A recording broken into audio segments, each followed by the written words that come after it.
retour dans la tranche info, place maintenant à l'échange et au débat dans notre focus. Et comme je vous l'annonçais avant la coupure publicitaire, ce soir nous parlons du festival Pinky Bloom qui devait se tenir il y a quelques mois, mais à cause des intempéries, il y avait de gros mauvais temps ce jour-là. Effectivement, il a dû être annulé, mais il est finalement reporté à ce dimanche. Et pour en parler avec moi ce soir, nous recevons Sandra Bisson, chargée des relations presse pour le festival Pinky Bloom. Bonsoir Sandra. Bonsoir Harold, bonsoir à tous. Et elle est en présence de Jelena Febilias, fondatrice des Faramineuses, un premier média afro-caribéen body positif. Bonsoir. Bonsoir. Faudra m'expliquer tout ça, hein. L'appellation jeune là, body positif, tout ça, faut tout m'expliquer. Et nous avons aussi donc Gianna Siban, qui est coordinatrice santé dans l'association, au sein de l'association Amazon Caraïbes. Bonsoir. Bonsoir. Amazon Guadeloupe, pourquoi je dis Caraïbes? On est aussi dans plusieurs îles de la Caraïbe, notamment. Enfin, plusieurs îles Très bien. francophones, mais on est partout. Alors, dimanche, Pinky Bloom, tout le monde participe? On voit déjà qu'il y a le dress code. Elle a voulu casser un petit peu avec du bleu. J'ai utilisé tous les roses, non? Il faut refaire le stock. J'ai sorti tous mes vêtements roses pour le moment. Pour la com. Bon, il faut faire shopping alors pour ce dimanche. Alors, la Pinky Bloom qui revient fort. Oui, qui revient ce dimanche 21 avril, à partir de 11h. Vraiment, on insiste dessus parce que dès 11h, il va y avoir déjà une cérémonie d'ouverture avec les principaux intervenants sur ce festival. Et puis la programmation avec ces artistes principalement féminines. Donc on revient sur le concept. Pinky Bloom, c'est quoi? C'est le premier festival en Guadeloupe dédié aux femmes, vraiment avec cette Mais quand on dit volonté, festival dédié aux femmes, c'est de l'amusement, c'est que du festif, c'est quoi? C'est du réseautage? Qu'est-ce que c'est concrètement? Alors c'est un joli concept, et très novateur d'ailleurs, où on est sur deux axes principaux. Amusement et engagement. Parce qu'effectivement, dans des moments où on se sent bien, on est plus à l'écoute, on est plus à même d'aller chercher des informations. Et comme le disait une intervenante vendredi dernier lors du cocktail de presse, on peut, en tout anonymat, prendre des informations auprès des personnes qui exposent, des associations qui exposent, qui auront effectivement une présence sur ce village, le village Oasis Région Guadeloupe, sur des sujets très sensibles, tout simplement, sujets liés à la violence faite aux femmes. Il y aura également, bien sûr, les Amazones Guadeloupe avec un stand. Les Faramineuses auront également un espace où elles vont nous faire rêver avec... Elle va en parler, avec des défilés de mode. Il y aura aussi des espaces d'art où vous pourrez prendre part, des bars à maquillage. Donc clairement, c'est le moment de pouvoir s'amuser, tout simplement, un festival de musique. On est vraiment sur un festival de musique, avec toute cette partie engagement pour que les femmes, finalement, prennent leur place. C'est ça.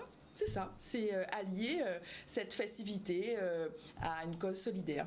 Donc, c'est mettre effectivement la femme en lumière, mais ce n'est pas dédié aux femmes, ce n'est pas que pour les femmes, on est d'accord? Non, on veut quand même participer. Parce que même en étant féministe, et pour le coup, je suis la première à défendre cette idée, on a besoin des hommes. Et je crois que pour avancer, c'est ensemble qu'on le fait, ensemble, que ce soit ensemble les femmes avec cette sororité qui existe et qui est de plus en plus présente, mais avec les hommes comme toi, Harold, on a besoin de toi, parce que sans les hommes, on ne peut pas faire bouger les lignes, tout simplement. Alors justement, tu parlais de cet engagement. Donc le Pinky Bloom Festival va traiter plusieurs problématiques. Donc tu l'as dit, avec Amazon Guadeloupe, ce sera un peu le cancer du sein. On a aussi les violences faites aux femmes. Et j'ai vu que justement Éric Jalton lançait un appel à des femmes victimes, visiblement, pour leur permettre de participer au festival. C'est vrai que déjà Pinky Bloom, c'est plus qu'un festival. On est vraiment sur un état d'esprit. Pour rebondir sur ce que tu dis, on a réalisé, parce que le festival aurait dû avoir lieu en octobre, on a réalisé Noël du cœur en décembre, avec plus de 200 femmes invitées, femmes et familles, pour leur remettre des cadeaux dans un moment particulier. Cet esprit de Noël qui soit partagé avec ceux qui en ont besoin. Et entre-temps, on a commencé l'année 2024 avec un événement événement satellite autour de la Journée de la femme, avec effectivement des intervenantes sur différents sujets qui soient liés à l'estime de soi, à l'entrepreneuriat, parce que Pinky Bloom, c'est vraiment une philosophie finalement.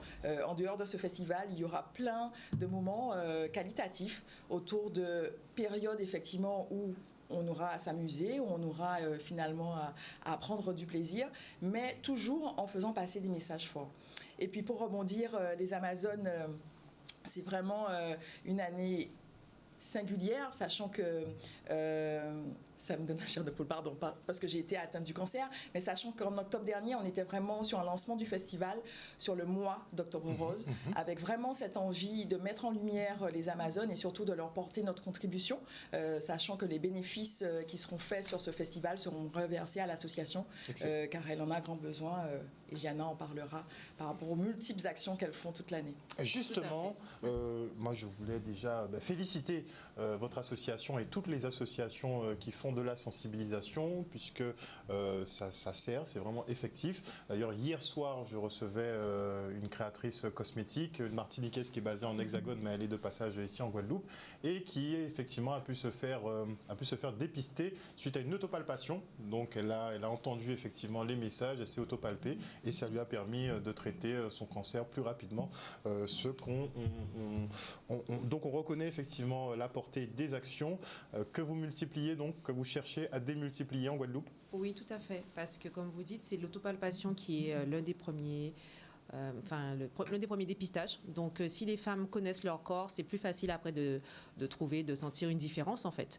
Puisque parfois c'est une masse, mais parfois ça peut être un petit changement de grain de peau, ça peut être plusieurs choses. Et c'est ce qu'on cherche à déployer comme message en fait. Rappeler aux femmes qu'elles sont actrices de leur vie, de leur santé, et qu'il est important qu'elles prennent soin de leur santé régulièrement, au quotidien. Donc répéter encore et encore. C'est ça, exactement. Et puis essayer par différents moyens, sur le festival par exemple, ou bien lors de manifestations diverses, pas forcément dédiées au cancer, parce que le cancer fait peur.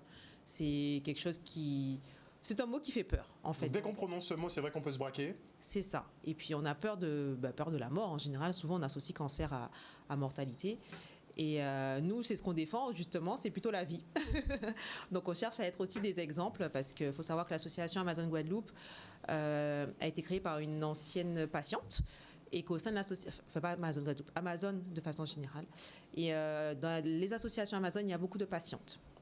Donc, justement, nous voulons représenter un peu ces patientes qui sont passées par un chemin de soins, qui sont parfois encore en parcours de soins, mais qui ont terminé, et montrer à tout le monde que finalement, on peut vivre et avoir une belle vie malgré ce parcours. Et effectivement aussi avoir une écoute. Oui, pour les moments qui peuvent être difficiles, parce que c'est pas évident à gérer, on imagine. Puisque comme nous sommes passés par là, il y a toujours une petite sensibilité qui est différente, parce que on comprend encore mieux les difficultés que peuvent vivre les personnes, les inquiétudes, puisque parfois, avant le diagnostic, il y a une période d'inquiétude pour l'attente des résultats. Donc, on est aussi là pour les écouter, pour les rassurer et pour essayer d'orienter comme possible. Et dans la bataille, est-ce que vous êtes à leur côté dans la bataille ? Bien sûr, nous sommes à leur côté à tout moment. Donc, ça peut être pour un questionnement sur un choix qu'elles souhaiteraient faire et pour lesquels elles voudraient avoir des orientations, des pistes, savoir qu'est-ce qui serait mieux ou pas. Donc, nous, on essaie de les orienter en toute neutralité, puisqu'on n'a pas de parti pris. Mais en tout cas, notre expérience fait qu'on peut guider dans ce parcours. Donc, avant, pendant et après. À tout moment. Vous aurez un stand sur la Pinky Bloom ? Oui, tout à fait, nous aurons un stand. Pour la sensibilisation uniquement ou test aussi ? Non, on est plutôt là pour la sensibilisation en priorité, parce qu'on pense que c'est aussi l'occasion de... c'est un festival, les gens viennent pour s'amuser, donc on cherche à les sensibiliser sur ce sujet qui est parfois un peu délicat. Donc on se concentre sur ça principalement pour la Pinky Bloom. Ça va être difficile de rendre ça festif. Oh si, vous inquiétez pas. Venez nous voir, passez, vous verrez comment on peut rendre ça très festif. Très bien. Touche les titis, c'est très festif. Si c'est vu comme ça, bon, effectivement, ça devrait intéresser pas mal de personnes. Bien sûr. Ça, c'est sûr. Les gens peuvent venir en couple également, ça peut être drôle, hein. Et faire des palpations. Bien sûr. Oui. Je te tâte, tu me tâtes. Exactement. Parce que finalement, au-delà de la peur, c'est que plus c'est pris tôt, plus finalement le cancer se soigne. Donc on en rigole, mais c'est hyper important d'être sensibilisé parce que, comme disait Diana, c'est la vie en fait derrière. Et quand vous parliez, et elle mentionnait la présidente, enfin celle qui a créé les Amazones, Alexandra Arnay, ou même que vous parliez de Sandrine Sophie de Cania Nature, ce sont deux femmes pleines de vie qui font aujourd'hui de leur expérience une force et qui vont vraiment de l'avant avec une marque, avec un laboratoire, même si elle l'avait déjà, mais qui continuent. Par exemple, et par rapport à Alexandra Arnay, c'est pareil, qui sont sur le front au quotidien avec des idées parce que finalement, elles sont bien en vie, bien en chair et ce sont des femmes voilà, qui ont le sourire, qui sont empathiques et qui en veulent. Donc, mesdames, soyez au rendez-vous, vraiment. Donc on voit ces femmes fortes, mais est-ce qu'il y a des hommes à leur côté ? Puisqu'on dit de venir en couple éventuellement, mais est-ce qu'en général, il y a des hommes à leur côté et est-ce qu'ils jouent le rôle d'aidant ? Tout dépend des couples. Mais oui, effectivement, les hommes qui sont présents quand les femmes découvrent leur maladie sont un soutien qui n'est pas négligeable.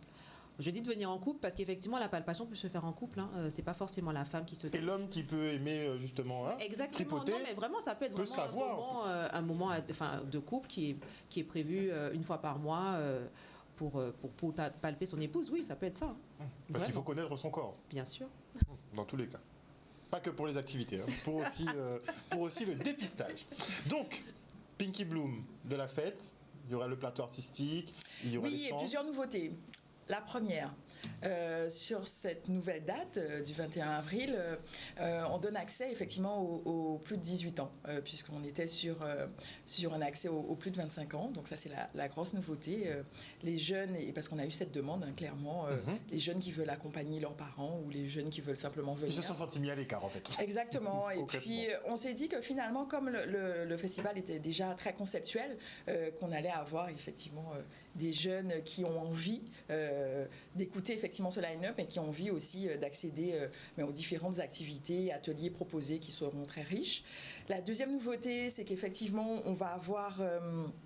sur le site de Duval, il y aura possibilité de récupérer son sac, son ticket directement à l'entrée, puisqu'effectivement on était sur un autre dispositif. Et les personnes qui avaient déjà récupéré leur ticket, point très important, pourront l'utiliser dimanche sans souci pour rentrer sur le festival. Et ensuite, il y a une autre nouveauté importante, c'est une nouveauté liée à la billetterie, puisque initialement on était sur une billetterie qui était essentiellement sur le site de Pinky Bloom, et là elle est disponible sur les sites qu'on connaît, que ce soit Kirol, Olmol, Bizouk. Donc vous pouvez aller sur vos sites de référence et accéder au festival dimanche. On vous attend vraiment, sachant qu'il y a un point très important, je l'ai pas notifié, mais c'est un festival où les artistes étaient déjà arrivés en fait, puisque c'est la tempête Tami qui nous a perturbés dans notre organisation. Mais les artistes étaient déjà là. Et chose vraiment, je trouve, exceptionnelle, vraiment, c'est que tous les artistes, c'est-à-dire tous les artistes du line-up reviennent ce dimanche avec un plateau exceptionnel. On a du Lissina Jean, on a Nestlé, il y aura également Felicia Ross, très connue chez nous, Destra Garcia qui va enflammer la scène. Toutes, elles reviennent parce que sur la partie artistique, ce sont que des femmes et c'est vraiment important puisque en général sur les festivals, il y a beaucoup d'hommes. C'est majoritairement des hommes. Voilà, exactement. Et elles reviennent toutes. Et pareil, au niveau des DJ, là, on est effectivement sur une mixité. Tous, sans exception, reviennent ce dimanche pour enflammer la scène sur ce site exceptionnel de Duval à Petit Canal. Alors, on va aussi retrouver donc Faramineuse. Oui. Alors, tu es premier média afro-caribéen body positif. Donc, je pense que c'est très précis, mais il faut savoir de quoi il s'agit. Donc, en quoi consiste effectivement ton média ? Alors, mon média, comme il s'intitule, met à l'honneur les faramineuses. Faramineuses, vous savez, on utilise cet adjectif pour désigner des choses grandioses, mais pas forcément du côté positif, on va dire. Voilà. C'est plutôt les factures faramineuses, tu vois. Des sommes faramineuses, voilà. Et je me suis dit, pourquoi ne pas redonner un second souffle à ce terme-là et voilà, mettre en avant le côté positif. Du coup, c'est venu comme ça. Et c'est parti d'un déclic, puisque je suis en situation d'obésité, et c'est pour ça que je me retrouve beaucoup dans les valeurs du festival. C'est vraiment s'amuser en conscience. Et notre message, justement, c'est de lutter contre la grossophobie. Parce que c'est vrai que chez nous, principalement, on est très, vous savez, très regardant par rapport au poids de l'autre. On dit des choses qui ne sont pas forcément... vous savez, on dit toujours c'est pas méchant, mais en général, quand on commence par c'est pas méchant, la suite elle est toujours un petit peu méchante. Et c'est vrai qu'il y a beaucoup de femmes qui souffrent énormément de l'obésité, du surpoids. Les chiffres en Guadeloupe sont quand même alarmants et les femmes sont les plus touchées. Bien sûr, les hommes sont un petit peu Mais le traitement n'est pas vraiment pareil. Le regard n'est pas le même. Pas du tout pareil. Et c'est vrai qu'on demande toujours plus aux femmes. On doit être, voilà, on a une image vous devez correspondre, rentrer dans certaines cases. Tandis que les hommes, voilà, le poids, on s'en fiche un petit peu. Et du coup, ça fait maintenant 3 ans que Faraminez existe et on donne la voix à celles qui n'en ont pas. J'aime bien le dire puisqu'il y a énormément de femmes qui souffrent d'obésité vraiment morbide en Guadeloupe, de 100 kilos, voire plus, qui ne sortent pas de chez elles, qui ne sont pas... si vous voulez, sur le plan professionnel, qui sont vraiment recluses et je trouve ça dommage. Donc voilà, on fait énormément d'événements, de projets photos, de sensibilisation et pour le moment, ça m'aide aussi puisque comme je l'ai dit, c'est parti de mon vécu finalement. Et donc on sera là sur le village aux côtés de l'association Amazon, du Talk Woman et de toutes ces personnes qui justement elles aussi ont un message. Pour permettre aux femmes de se sentir bien. Alors, est-ce que, de ton point de vue, puisque ça fait 3 ans effectivement que tu te dédies à ça, est-ce que le regard évolue? Le regard évolue. Pas assez encore, mais il évolue. C'est long? C'est long, c'est-à-dire qu'on a quand même cette ambivalence entre la mentalité caribéenne, donc voilà, par rapport au culte du corps, on aime les femmes généreuses, mais on a ce mindset à la française aussi, qui est très axé sur la minceur. On est aussi dans une société qui est complètement accro aux réseaux sociaux. On sait que c'est le pire endroit pour avoir des complexes avec le culte de l'image, à la Kim Kardashian, dont toutes celles qui ne correspondent peut-être pas à une certaine morphologie se sentent coupables, limite de ne pas être parfaite alors que la perfection n'existe pas. Donc ça évolue, mais ça pourrait évoluer encore plus. Et c'est pour ça que justement on s'active à faire beaucoup de choses pour que ça bouge encore plus. Quel levier on pourrait activer selon toi? Je pense que premièrement, puisque moi je suis multicasquette, moi de profession je suis enseignante et du coup dans les écoles, je pense que ça devrait commencer très tôt. Sensibiliser les petites filles au fait d'être différentes, mais belles, différentes, mais capables. Et je pense aussi les petits garçons, puisque c'est vrai que souvent, dans cette société où on est, le mot gros dérange. Je suis sûre que si on dit j'ai une grosse maison, ça ne dérange pas. J'ai un gros téléphone, ça ne dérange pas. Mais quand c'est les personnes, vous voyez, la perception, elle est différente. Tu as raison. J'ai une grosse voiture, ça claque. Mais quand ça concerne les personnes, encore plus les femmes, c'est différent. Et souvent, je dis, gros n'est pas un gros mot, c'est la société qui l'a rendu comme ça. Donc, tout ce travail de sensibilisation commence très tôt. Et en tant que jeune femme, les adolescentes, elles sont à l'âge où on est en pleine construction, à la recherche de son identité, etc. Et je trouve que notre système éducatif n'encourage pas assez les femmes à avoir confiance en elles. Donc, je suis aussi intervenante dans des établissements pour pouvoir sensibiliser autour de ça. Et je vois la lueur dans le regard de certaines jeunes femmes qui me disent « Merci madame, parce que vraiment, ça fait du bien. » Donc, je pense que ça devrait encore plus bouger à ce niveau-là aussi. Donc, on avance lentement, mais sûrement. On avance lentement, mais sûrement. Il y a beaucoup de boulot pour arriver à une équité, une certaine égalité entre les hommes et les femmes. On en parle beaucoup chaque année, mais on a l'impression effectivement qu'on stagne un peu, quoi. Non, ça avance, elle le disait, ça avance et que voilà, il faut passer par la fenêtre, quoi. Il faut y aller. Il faut y aller et c'est pour ça que ce festival existe. Déjà, est-ce que quand tu présentes un festival plus ou moins 100% féminin, déjà, est-ce que tu as des fins de non-recevoir? Est-ce qu'on te demande mais pourquoi, dans quel intérêt Non, mais je crois que, bon, après, moi, j'ai beaucoup déjà œuvré dans le milieu féminin, donc les téléspectateurs voilà, me connaissent déjà, effectivement, sur cette casquette de défense de la femme. Alors, effectivement, dans le domaine des Miss, avec peut-être ce stéréotype de la femme mince, mais cela dit... Mais même eux sont en train d'évoluer. Cela dit, déjà, ça évolue, effectivement.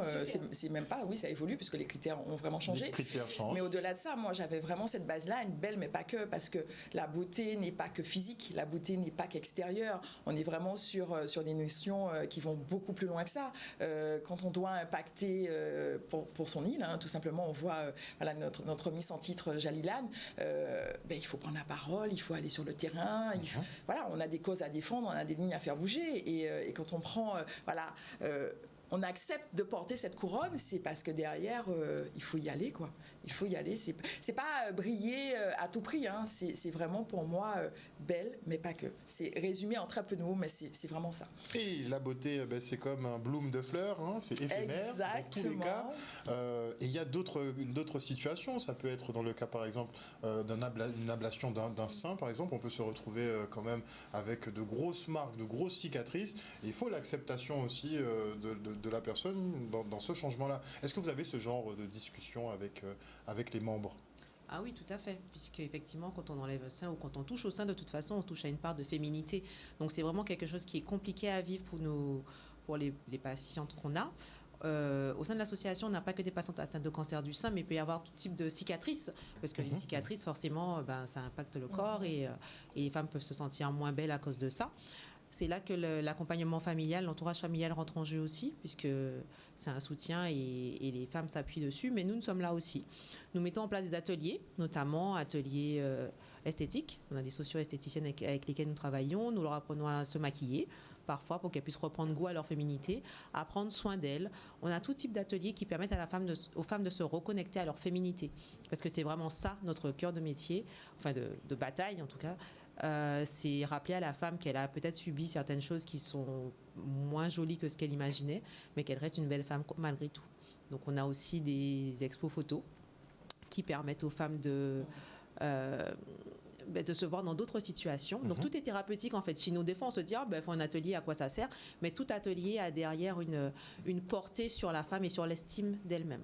Donc c'est vraiment sur ça qu'on travaille. Vous les aidez à tendre vers l'acceptation effectivement de ces marques. C'était Body Hills. Oui, tout à fait. Dimanche, on a sensualité en fait, reconnexion à la sensualité, parce qu'il n'y a pas que la marche en talons. La marche en talons développe pas mal de choses. Et là, les femmes, elles sortent transformées. Vraiment, on travaille sur l'interprétation et sur le lâcher des émotions. Non, vraiment, tous ces ateliers ont une portée utile chez les femmes. Donc il faut libérer les femmes. La parole. La parole et puis même le corps. Vraiment le corps qui s'exprime. Beau programme en perspective pour effectivement discuter de la femme sous tous ses aspects. Donc ce sera ce dimanche. On vous attend nombreux, dimanche 21 avril, dès 11h, je le répète, avec un festival qui va commencer fort, avec une programmation... j'ai envie de dire, on aura du Génie Paulin également, qui sera en il y aura du Formaka alors. Ah, je ne sais pas, elle a dit qu'elle faisait quelque chose de spécifique. Donc ça va être un show signature. Mais déjà, les DJ seront déjà sur scène dès midi. Et puis, le village. Il y aura des femmes, DJ. Non, il y aura des hommes aussi, les deux. Ok, c'est mixte. Oui, c'est mixte. Mais il y aura des femmes. Il y aura des femmes. On veut voir des femmes DJ. Oui. Il y aura des femmes, effectivement.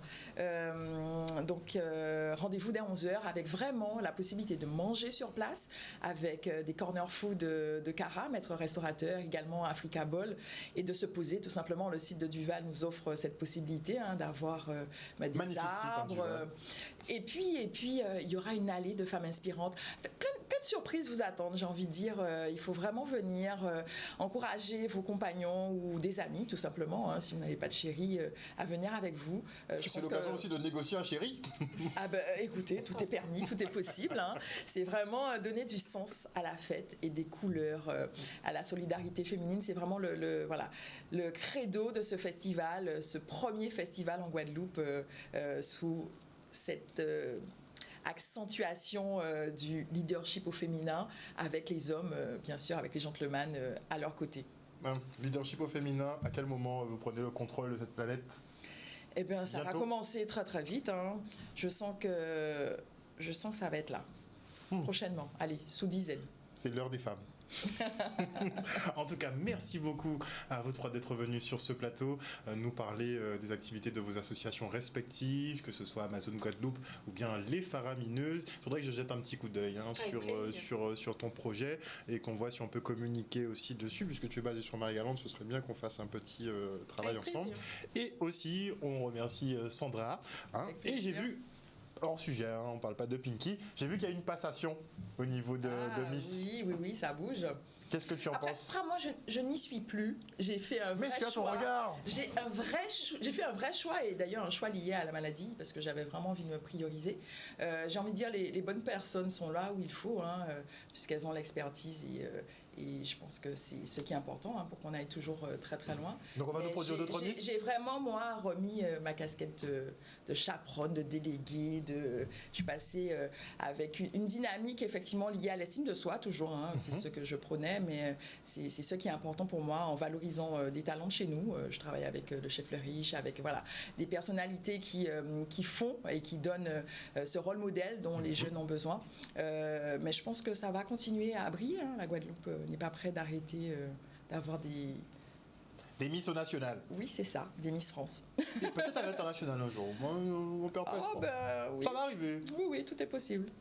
Et d'ailleurs, quand tu posais la question, un gros clin d'œil à Céline et Elisa Rodriguez, hein, puisque tu parlais de femmes au pouvoir, elles en sont, et elles sont très réactives, Canal 10, avec ses équipes sur le terrain aussi. Donc je tiens vraiment à vous remercier pour cela. Merci beaucoup Sandra, en tout cas, d'être venue sur ce plateau ce soir avec nous. Chers téléspectateurs, on espère que vous avez passé un bon moment en notre compagnie. Le rendez-vous est donné donc pour la Pinky Bloom. Ce sera du côté du site de Duval à Petit Canal. Si vous avez déjà vos tickets, ils sont toujours valables. Sinon, vous pouvez vous rendre sur les billetteries de Pinky Bloom ou bien tous les autres. Olmol, tu nous as dit c'est Olmol, Kiwol et Olmol principalement, et Bizouk. N'hésitez pas donc, un beau moment à célébrer en famille. C'est ouvert aux plus de 18 ans maintenant. Je sais que tu seras avec nous. Oui, normalement. Oui, puisqu'on a récupéré les packs la dernière fois. Pour toutes les fans d'Harold, vous allez pouvoir passer un moment sympathique à ses côtés dimanche. Voilà. On m'a vendu. Merci encore. Une bonne soirée à vous. Bisous tout le monde.